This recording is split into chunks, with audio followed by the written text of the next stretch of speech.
we don't talk about it, the more we have of it, because shame thrives in silence. Shame tells us, don't talk about it, doesn't matter anyway. And we, like I said, we all have it, regardless of if we want to acknowledge it or not. Brene Brown does a lot of education and research on shame, and she says in one of her little teaching clips, she says that through the research of shame, the only people that they have identified that do not experience shame are ones without the ability to connect with others, which is typically what we see as sociopaths. And so what she says is, if your options are you feel some shame or sociopath, let's choose have a little shame. So we all have it. We all have shame, and it is such a powerful emotion that we have. So shame and guilt are often used interchangeably, but they are not the same thing. Shame says, I am something bad. Guilt says, I've done something bad. So guilt is more behavior focused, more of what we do. We might offend our friend, and guilt says, that was not very kind. Go apologize to your friend. Shame says, you're a really terrible friend. So guilt can promote change. Guilt can fuel us to do something different. So there are helpful, healthy places where guilt can be in our lives. But shame attacks us on a deeper level. Shame attacks who we believe that we are. So Taylor and I guess I could have introduced this. I'm Amanda. This is Taylor. And we're just going to kind of have a conversation tonight about a few things. One, what is shame and what does it look like in our lives? And how has it played a role in our lives? And that's not an easy conversation to have because of what I said is shame wants us to be quiet. It doesn't want us to share our stories or share the lies that we have believed about who we are based on so many things that influence shame. So shame can often come from our family of origin, meaning the family that you grew up with, whether that be parents, grandparents, foster home, whatever that may, the home where you came from is your family of origin. A lot of beliefs about ourselves in the world were formed during childhood. But experiences that we have throughout development, even into adulthood, can teach us things that might not be very true, but that we believe about ourselves in the world. So shame is the intensely painful feeling or experience of believing that we are flawed and therefore unworthy of love and belonging. So through years and years of research on shame and vulnerability, it's kind of the definition of shame that our researchers landed on, that shame tells us we are unworthy of love and belonging. So for me, in kind of preparing for this, I noticed, was thinking about, what are the lies that shame tells us? We, at different points through life, may believe things about ourselves, like I said, that aren't true. For me, my statements that I believed, not that anyone told me this, but just that life had taught me, I guess, starting at a pretty young age, was what you have to say doesn't matter. Your voice doesn't matter.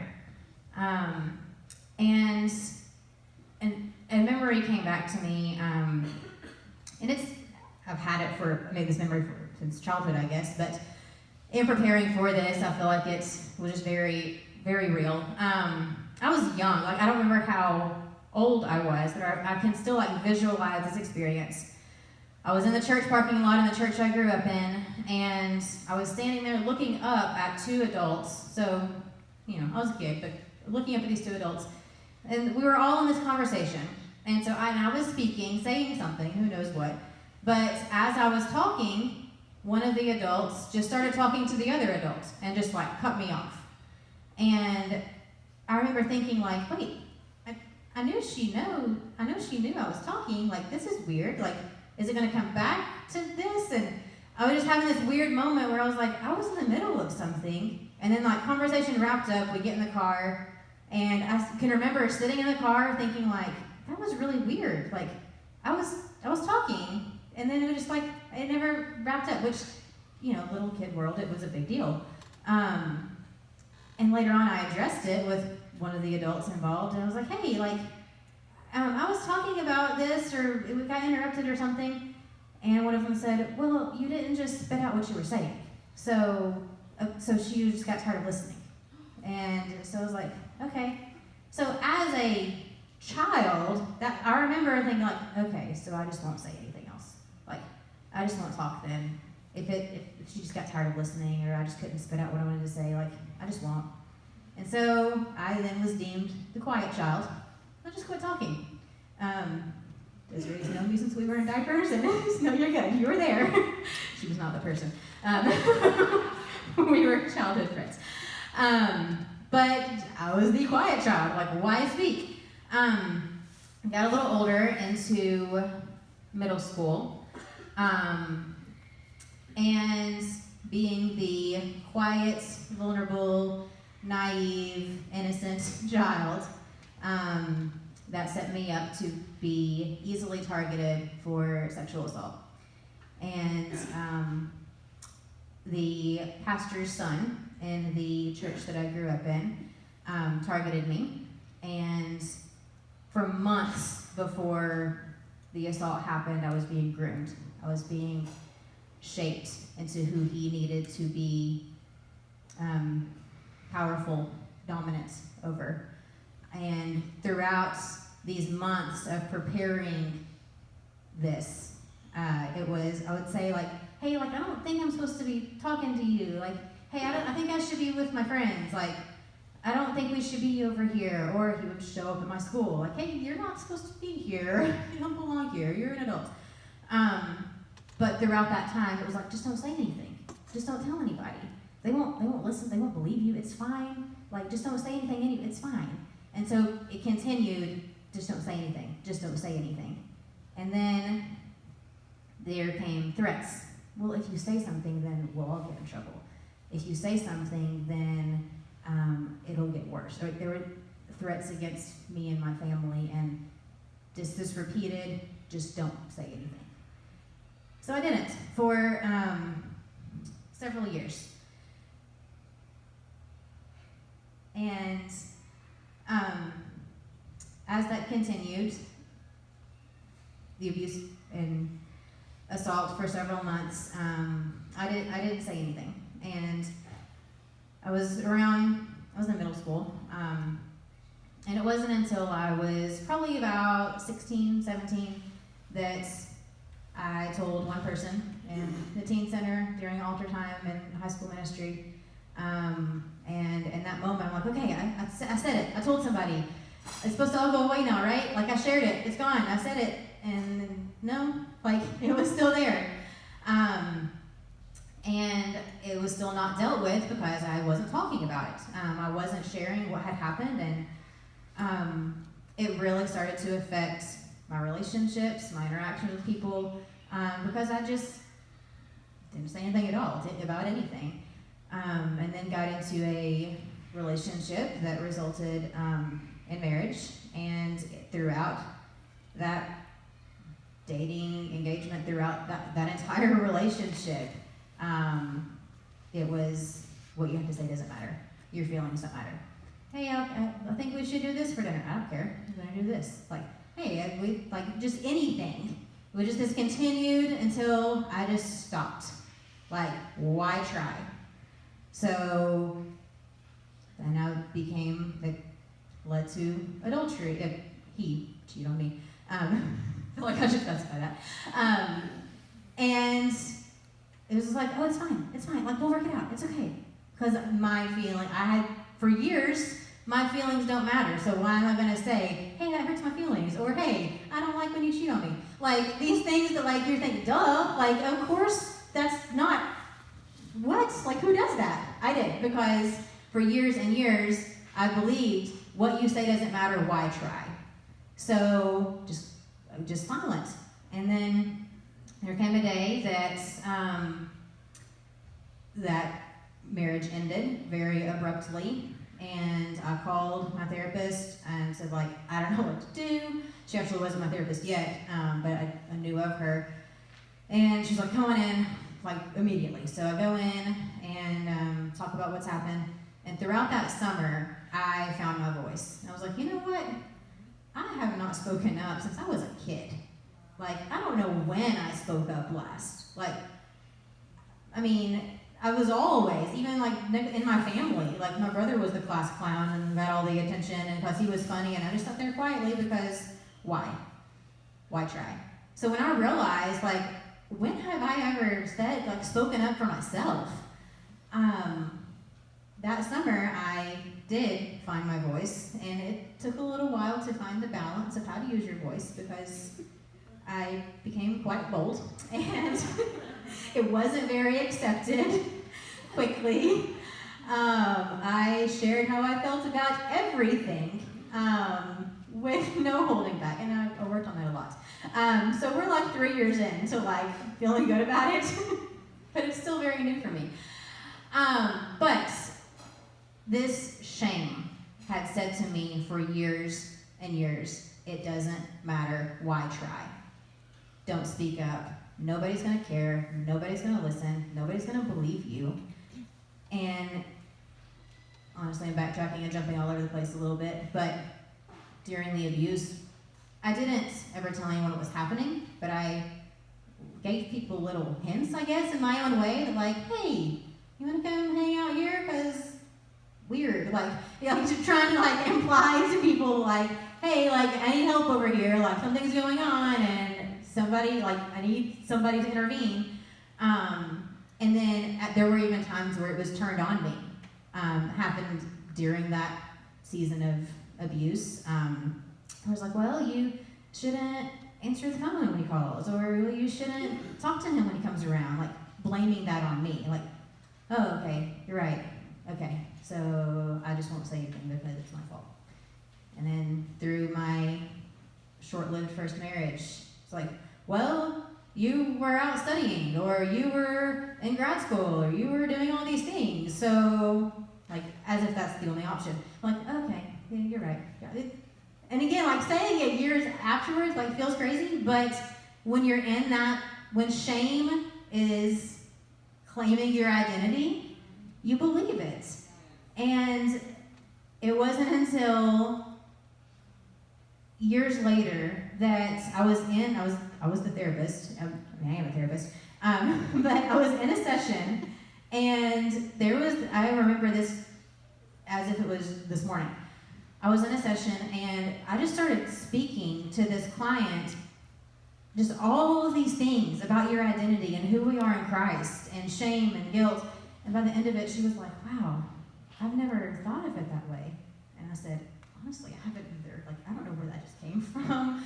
That wasn't me, though. Like, I promise, like, that was God. And it has stuck with me so vividly that we are not who shame says we are. We are only who Christ says we are. And if we are created in the image of Christ, we cannot also be bad and unworthy and unlovable and not good enough for belonging. And our voice is victorious, and there is healing and freedom and power in what we have to say.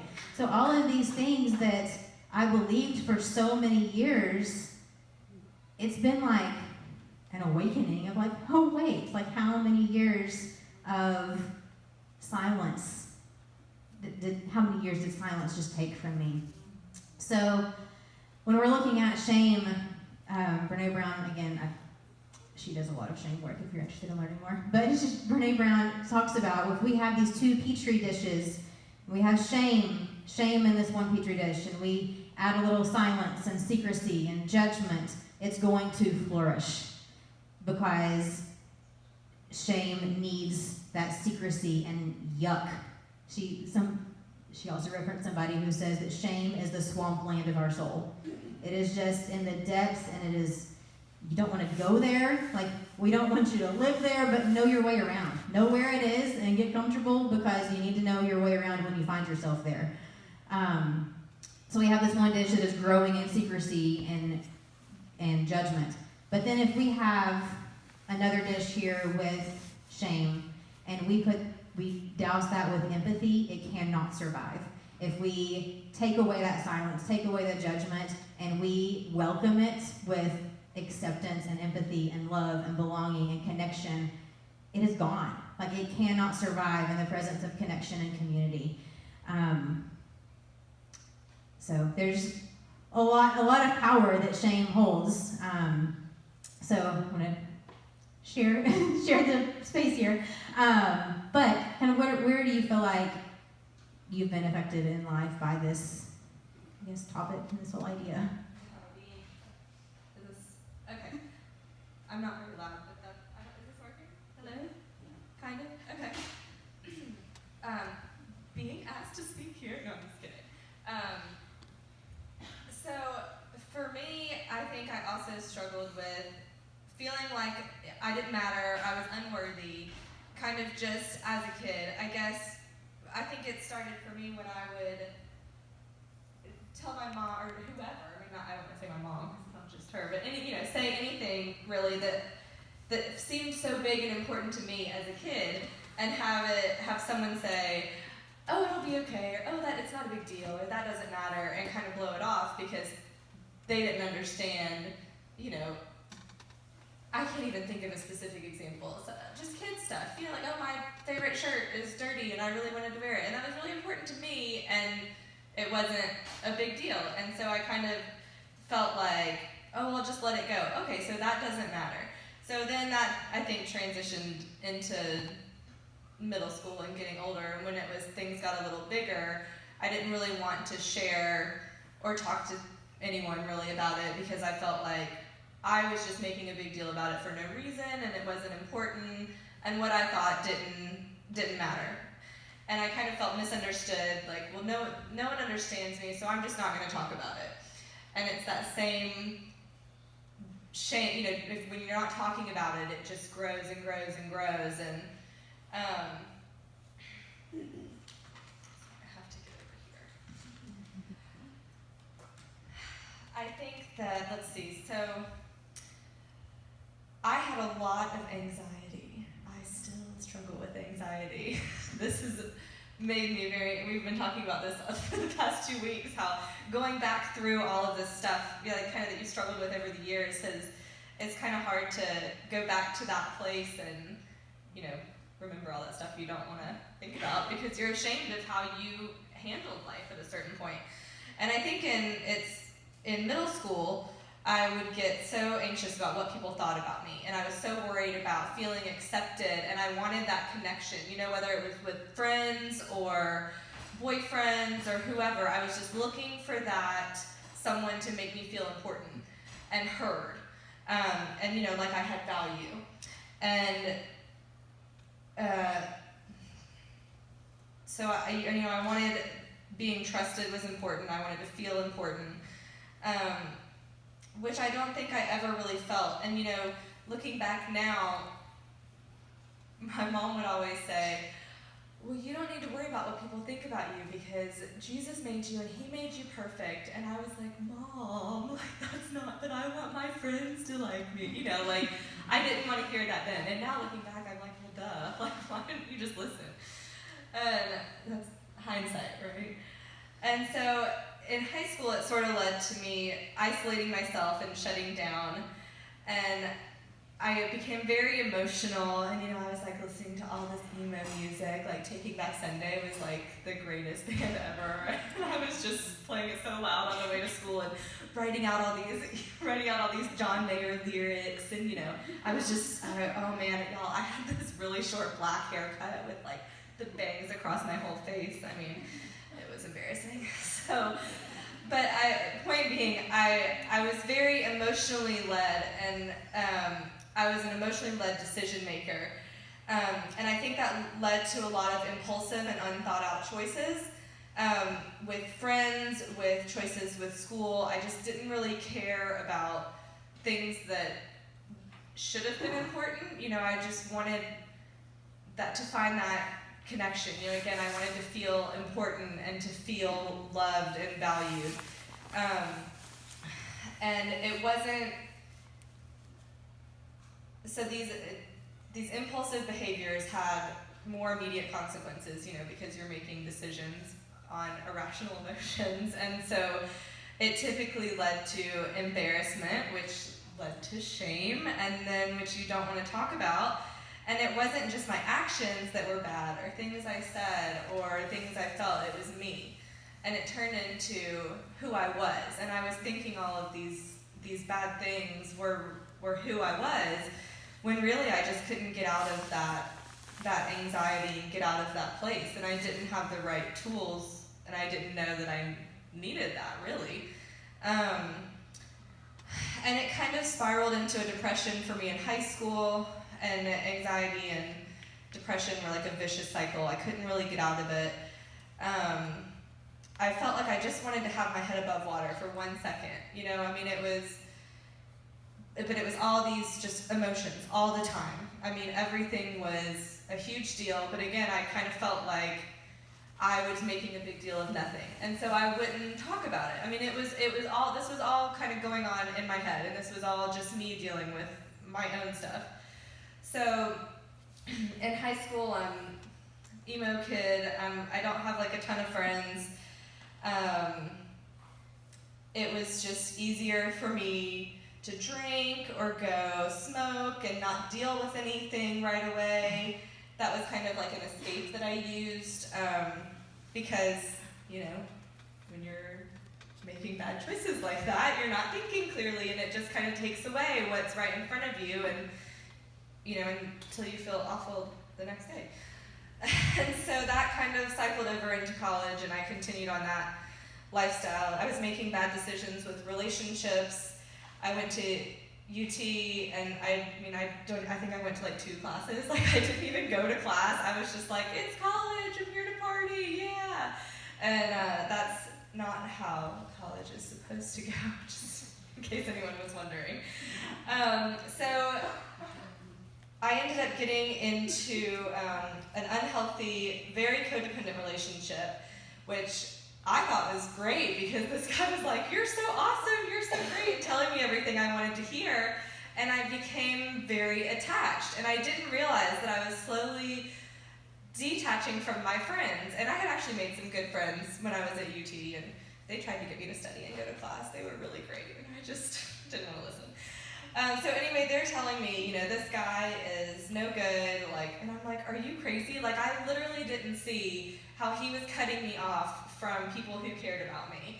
And that even though, I'm not looking in the right places in this point in my life, I did have friends who cared about me and valued me, but I didn't see that because I have this guy telling me other things and just feeding me, manipulation, I guess. And I would have done anything to feel that love and connection. So that was great. I was excited by that. And so I fell away from them. Well, then a few years later, everyone starts graduating and moving forward in life, and here I am still not, doing anything with my life. So then, and I have this boyfriend nobody likes. I'm not hanging out with my friends as much. And I started feeling stuck. And I kind of started having this, I'm not good enough. I started doing the shame talk in my head. I'm not important. My friends have all graduated and moved on. They don't want anything to do with me anymore. So there was just one night where it all came crashing down. I had become what, I kind of saw it from a different perspective, and I'd become, I didn't recognize myself anymore. I kind of saw what my friends had been talking about, how he was being controlling and manipulative, and that was a hard realization to come to terms with, because how stupid could I be to let that happen? And that wouldn't happen to me, and I would have known better. And so then it was, well, I'm stupid, I'm a bad friend now to my friends, I'm a bad person. And I had become what I had feared. I was a failure, I was unloved. I realized that, his feelings weren't necessarily genuine for me. It was all a game for him. And I realized it didn't matter if I had a boyfriend, I still wasn't loved or valued like I wanted. I was so overwhelmed with all of this shame and depression, and I just wanted it to stop. I had all of these huge emotions, and I had no idea how to handle it, and I wanted it to stop, and I wanted, that head over water feeling, like you just are so overwhelmed and so in over your head. And looking back, I mean, really, like I think a lot of people can say that you're lucky to be here today, but I just feel like in that moment it could have turned out a lot differently. And obviously, if I had had the tools or knowledge of how to take logical steps in the right direction instead of being in such an emotionally led decision maker, that things probably would have ended a little bit differently. But saying all that, I do want to say that there is, after that, it took a long time of going to therapy, and which I am a huge advocate for, and finding the right friends, and coming back and finding a place in church and finding a home and having that moment of, oh, this is it. Like, I get it now. I get the love. I see my value. I see my importance, now through how Jesus sees me. But it took a long time. I mean, that was probably like 3 years ago. So, I mean, this was, my whole 20s was just, me in this terrible place. And I do want to end that with saying there's nothing too big that can't be worked through. And there's no situation that's too much. You're never too far gone. And I think I felt that way. I thought that I had lost all of my friends at that point. I thought I had lost any chance of a normal future relationship or a normal life. It was just over. I had failed, and that was it. But you're never too far gone, and no matter how far from the Lord you run, I feel like it's pretty obvious that I wasn't, living for the Lord at this point. I wasn't, active in church and all that. And so, which I grew up in church, so that's not, I feel like the Lord knew me and I was chasing after me the whole time. And looking back, I can remember times where I can see it now that's like, oh, I had the Lord's protection that night. Or I see this moment where this was God still chasing me, because I matter and because I'm important. But I couldn't see it then. And it was almost like I didn't want to, because I carried that shame and I believed all that so much about myself that even if you had just come up to me and said, you matter, I would have been like, no. Mm-mm. And so, it's never too late, and He is always chasing after you. And, like Amanda was saying, speak your shame. And I think really, when you talk about it, you take away the power of it being on you and a burden. You're kind of released from it. And you'd be surprised how many people, when you start to share your story, say, oh my gosh, me too, or oh, I went through something similar.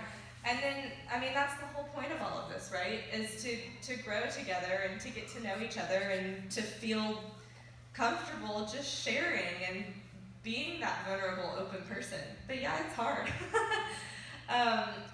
But it's okay to not be okay, and it's okay to have made bad decisions, and it's okay to be in a place that's hard, and I think that a lot of times we don't want to talk about it, and we want to kind of sit back and either say, oh no, I'm okay, or no, it's not a big deal, or oh, it doesn't matter. But when you really realize how important you are and how the Lord made us and how big of a deal we are to Him, I think it really makes you take yourself a little more seriously and say, maybe it does matter. And it kind of gives you, like you were saying, you got your voice. Like, it kind of gives you that voice back because you see yourself how you're supposed to. And that's all I have on that.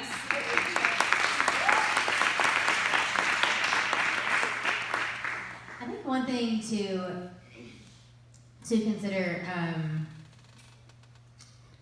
in our stories and everyone else's stories is, we can look back and think like, wow, we have come so far. Like, we're not, like, I'm not the person who's just sitting there quietly letting terrible things happen to me and just not speaking up. And you're not the person who's just like escaping reality to go party every night and be in an unhealthy relationship. Like, no, we're not in those places anymore. But I think it deserves some validation to say that, like, once you have come out of those places, there are still bad days. There still are hard times. There are still those times that like that thought comes back up. Again, when I said this topic changed 17 times, it's because, whoop, better not talk about that. Like, it's still, there are times that it still comes back up. And I hear people all day, every day, like, I should be farther along than I am now. I thought I was done struggling with these things. That this wasn't an issue anymore. I've been set free from this, which is a really, we'll go with sticky place to be in the church, because we have been set free. We have had those chains broken. We have had these things done. It is finished. All those things are true. Very true.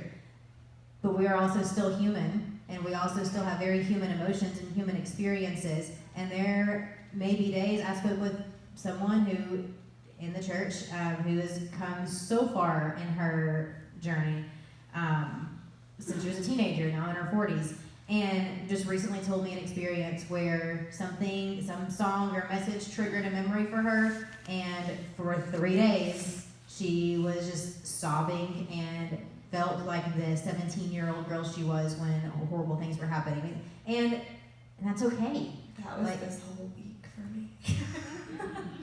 I don't know how many of y'all I called and was like, I'm so anxious right now. Oh my gosh. I just want to throw up every day.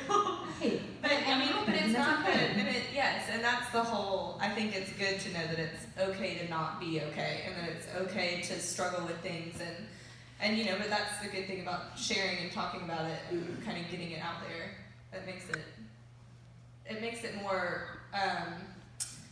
not so big and unfixable. I don't know, is there a better way to say that? Yeah, it's manageable. There, that's a normal way to say that. Yeah, it does. It makes it kind of just part of it, and it's a struggle, but when you have someone that can come alongside and encourage you, it makes it so much easier. I mean, you're not alone. It's not just you versus everybody else. It's everybody together. We're all, sisters in Christ, and that's the whole point. And when you have that community and support and your people that you can say like, hey, this is happening, I'm struggling today. Or when we're real with each other, like, hey, how are you doing? It's not just like, I'm great, how are you? When you're like not great at all. Like, just to be real with each other. And when we talk about that shame cannot survive when spoken, that's great to say, and we feel good about that, but that's hard to do. That is so hard to do. And that requires vulnerability. And vulnerability is very scary for many people because society will tell us that vulnerability is being weak. When really, vulnerability, I feel like I can speak for both of us, it took quite the vulnerability to share like some of the places that we've been in and everybody who's been up here before, and it doesn't really feel like weakness. Like, it takes a lot of strength and courage. Vulnerability is such the opposite of weakness. Where that like association came from, I'm not sure, because it takes so much